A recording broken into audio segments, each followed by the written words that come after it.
Good afternoon, everybody. Welcome back to Nick and Whit. Hey guys. We're about to go look at some trucks because we need a new vehicle and we need a reliable vehicle since Whitney's car's on the fritz and mine is in the repair shop right now. So we definitely need something we can rely on. So stay tuned. We're gonna be looking at some vehicles today. I think we need a V6 because this is a V4. It's the same as my car. Yeah. And there'd be no point because it would just be like buying a truck that does the same thing my car does. So Yeah. and look, he's driving my Jeep around. Well, there's our car. Trying to check it out. Trying to drive it. Like, hey, don't drive it too long now. But yeah, they're trying to. This thing doesn't even have a mirror on this side, so. Oh man, you can't even look at what you look like. No. There's no mirrors on any of them. Wow, is that standard that you don't get a mirror? I don't remember that. It's a nice looking truck. I mean, it really feels a lot like my SUV. It doesn't really sit up any higher. Well, it might be a little bit higher, but it doesn't really seem too big to navigate. But Yeah. it just, there's no mirror. What if they put a mirror in a car? 2, 3, That's a bunch 4, of cup 5. holders. It's pretty nice. Like it's. That's really nice. It has you can do, I'm guessing, I wouldn't know how this works, but It's just the run-of-the-mill Toyota screen. but It's pretty easy to navigate. yeah, and it has backup cameras, which is nice because that comes standard. I'm really upset that this is a V4 engine. I still don't understand the point of having a 4-cylinder. Like if you got a 4-cylinder, I feel like those what can you those Forerunners have V6s in them. yeah. So it's like if you have a 4-cylinder truck, you might as well have just cut your losses and got an SUV, because the only thing you're gonna be able to do with a truck is put a little more in the back than you would in an SUV. That's it. Maybe I'm wrong, but I don't think so. So hopefully he brings out or tells us that there's another truck with 6 cylinders that's about the same price range in black. If not, I cleaned out my car for no reason. And Well, I'm I don't know about that. But there's a lot of nice Forerunners that are black sitting out there. Yeah. Okay, here he comes. Pretty spacious. Kind of like about the same room. I would say just maybe a little bit more than my car. Yeah. It does have features my car does not have, so. Yeah. Look at it, like vents in the back, I mean, chargers in the back. it's a pretty nice truck. But for 50, Yeah. it's a limited edition. This one is 40. Still not enough. I'm Still so not enough down. confused. It's ridiculous. Well, they playing this whole salesman game with us. They making us wait, trying to wear us down so that we'll buy something lesser than what we want This is 50. for a higher price than what we want. But we ain't gonna do it. We ain't gonna do it. Now, he brought us, I don't know if you can see it. He brought out this navy chrome Tacoma that was actually a V6, but it was from 2013. And I'm like, okay, it's 2013, 40,000 miles, and it was under warranty until 100,000, so that was pretty awesome. But then I'm like, hey, so what's the price on this bad boy? This man gonna tell us that this price is 28,000 for 2013, when the 2015 that he had brought out prior, that was a V4, was 25. Like, I think this man think we crazy, but we still on the look for one. He's talking about he's gonna talk to his manager or something and look for one that fits our criteria. So we still looking. We're still waiting. Team Toyota. Oh, Team Toyota. Like they have like other teams, but it's one that's like over there. It's like Team Toyota. Ugh. Well, I think they sprayed in here. They sprayed? It did smell like we had like animals in here or something. Oh man. But yeah, so that was a wash. That was a waste of time. He had one more car to show, and it was like 2016 for 27. He said that was the closest he could get it to what we wanted, the 25 that we said was our max. And I was like, okay, you want to see it, baby? She said, no. Can I have my keys? It's like, she wasn't playing no games. You said we're gonna try CarMax? Yeah, but not today. Like, I think we just need to look at some more, probably research some more. Okay. But where do you want to eat lunch? I really don't care. You want to go over here to this plaza and find something? Okay. There's Five Guys. I mean, I ain't gonna turn down some Five Guys. Culver's. There's. You don't like Culver's? I don't, but you do. Like, we can go to Five Guys. I know you want to munch on some fries. Oh, you could have. I should have took it. Like, these people be turning the corner so doggone slow. But yeah, like if you want to do Five Guys, we can do Five Guys. Cause at this time of the day, we can't be eating no Jim and Nick's. We'll be done.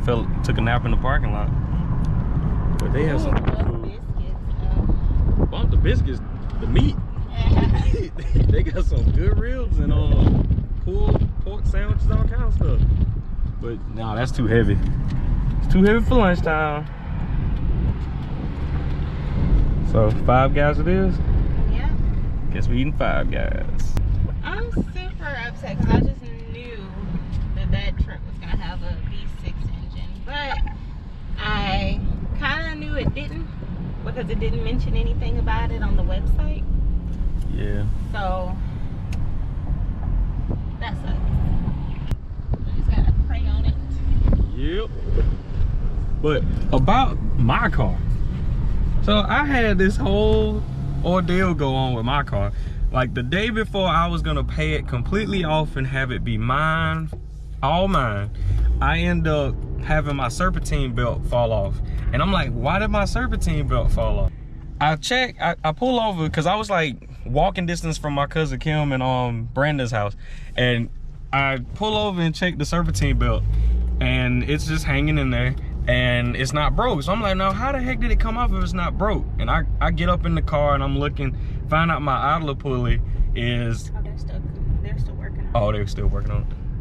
My idler pulley is wobbling and it's loose. So I'm like, well, I'm pretty sure I'm gonna have to replace that. And yeah, I don't know where you go. So I tighten up the pulley with my hand because I couldn't get in there with any tools because it was so tight.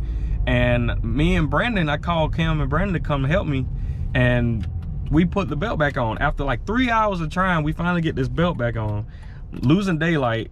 And then I get it over to a repair shop to let them look at it the next day since they were closed because it was New Year's.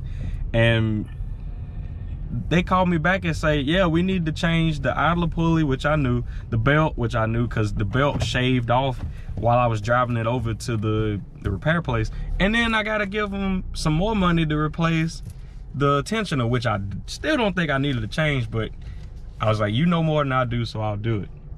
Then the next day I pay my car off and I take it to the guy I normally take my car to get my bearing, my wheel bearing, which I've been trying to get fixed.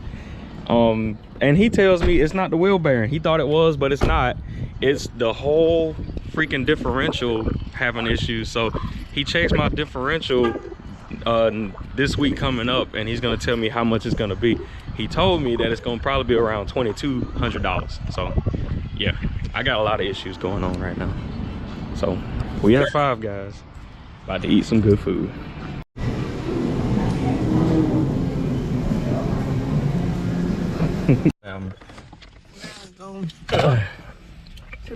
We're back. We're full. We're super full. Yeah, that was some good food. You got it on this side. Are you sure? Yeah, I'm looking. You got it. Now we're about to go to Bath and Body Works. Probably come out with a candle or 3, knowing who I'm dealing with. Even though we got like 100 candles at the house. I don't care if that was a dig at me. At least the house smells good. Yeah, I guess. But yeah, so this guy's telling me, oh, I'll take it. I am gonna take it. Oh God. Oh my God. Now we finally got proof that you break the law. I did not break the law. Those people swerved out the way like some idiots.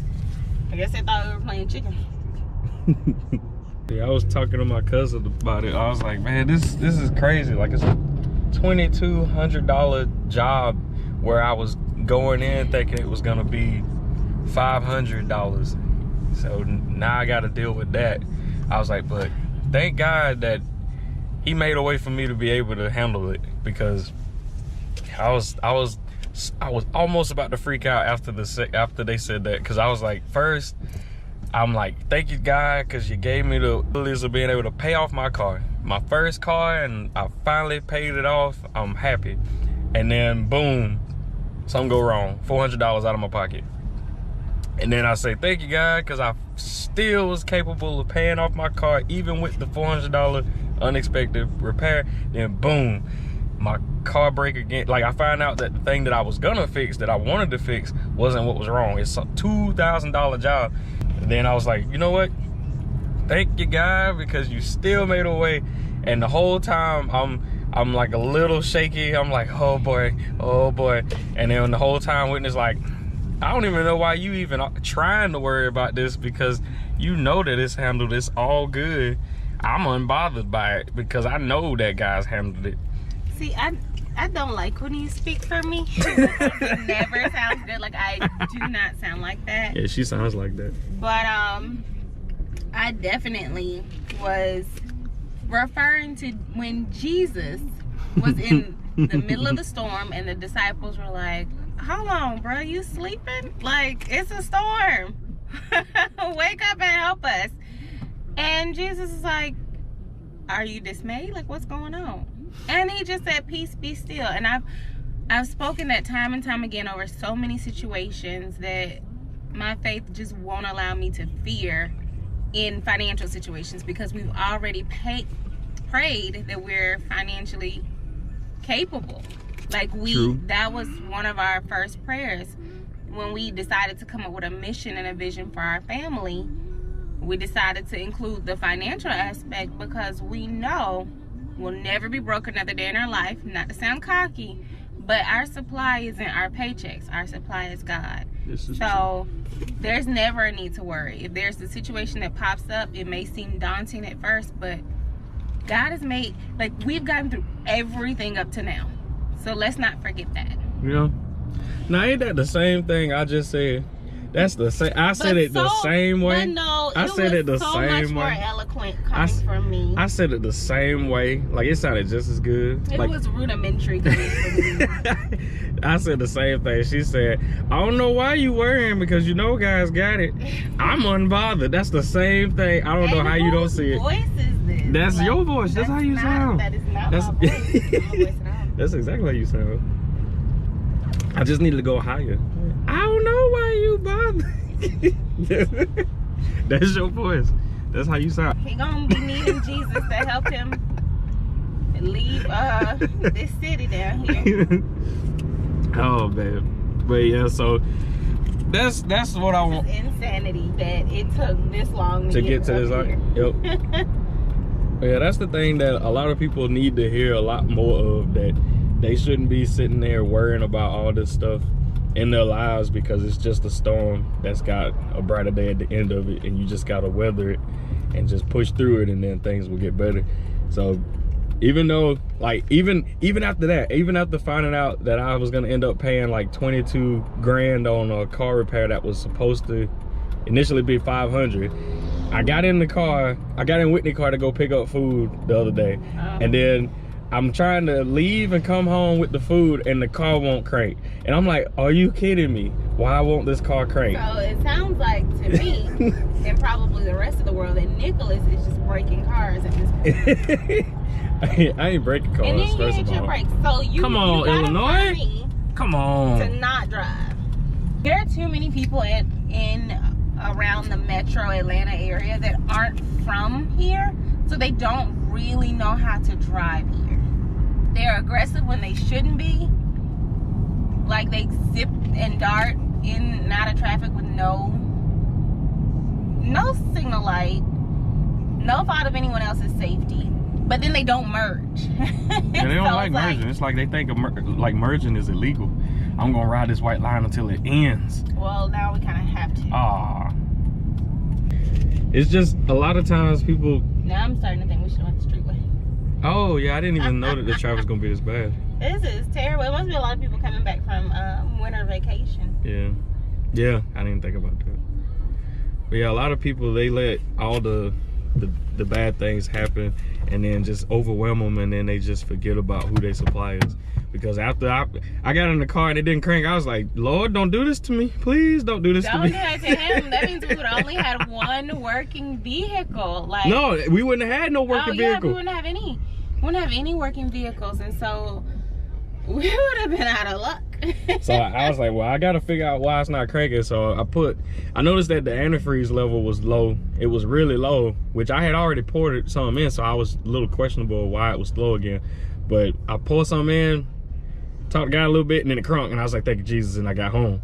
So then the next day, which was yesterday, we started driving it, and noticed that the check engine light was on, and then You told me that light came on yesterday. Yeah, it did, but I'm just saying, like, mind you now, this light has never come on with me. Like, not at all. Nick get in the car by himself and the light comes on. By myself. I'm never by myself. Who were you in the car with then? Jesus. Oh, okay. And he with me all the time. So it don't matter if I was in the car and the check engine light came on. That check engine light came on for a reason. Because it wasn't me. But like we take it to get it looked at yesterday, and they say that the check engine light came on probably, oh my God, probably because the camshaft, the crankshaft sensor is probably going bad. So it stayed on for a while, and then when we was heading back home, it went off. So it hasn't came back on. No, it's so not so we it's were probably a faulty sensor. Yes, I think it's a faulty sensor. Or the crankshaft is actually going out. Yeah. Which is even worse, because then you can't start your car. So we trying to get this thing sold. We trying to trade it in and get a new truck, get the truck that we've been wanting, because we've been talking about getting this car traded in for a truck for a while, and we have been pretty much just sitting on our hands on it. But hey, so we viewed some 4Runners today, and those are pretty nice. So somebody that was talking about how so bad she wanted a Toyota Tacoma so bad, just I a truck. didn't say I wanted a Toyota Tacoma so bad. I wanted a truck, but if you guys had seen these really nice 4Runners, and I'm glad I keep calling them 4Runners because I was calling them Highlanders at the dealership. She wouldn't stop calling. But the Toyota 4Runner is so nice. The new ones especially, man. They're so expensive. They're as much as a Audi Q5, and that's the other car that I want. So if I wanted an SUV, I would just get the Audi Q5. Exactly. The Toyotas are great cars, and that's probably why you hear us keep mentioning them, because they really are. They last forever. You can pretty much ride the rails off those things. So yeah, this battery is about to go low, die on us. So I guess this is what we'll have to cut the video. So everybody, thanks for watching. Stay blessed. We'll talk to y'all later.